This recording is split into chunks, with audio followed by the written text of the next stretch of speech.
listen and answer questions 15 to 20. Okay, let me tell you about some of the changes that have been made and some things that have been retained. If you look at this map, you'll see the familiar outline of the park, with the river forming the northern boundary, and a gate in each of the other 3 walls. The statue of Diane Gosforth has been moved.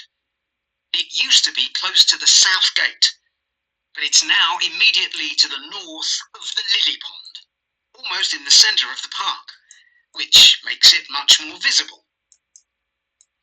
There's a new area of wooden sculptures, which are on the riverbank, where the path from the east gate makes a sharp bend. There are 2 areas that are particularly intended for children.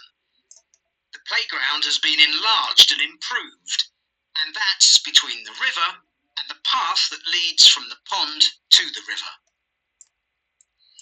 Then there's a new maze, a circular series of paths separated by low hedges.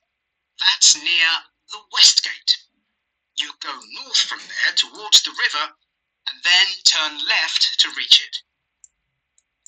There have been tennis courts in the park for many years, and they've been doubled from 4 to 8. They're still in the southwest corner of the park, where there's a right-angled bend in the path. Something else I'd like to mention is the new fitness area.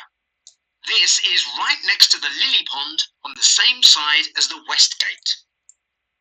Now, as you're all gardeners, I'm sure you'll like to hear about the plants that have been chosen for the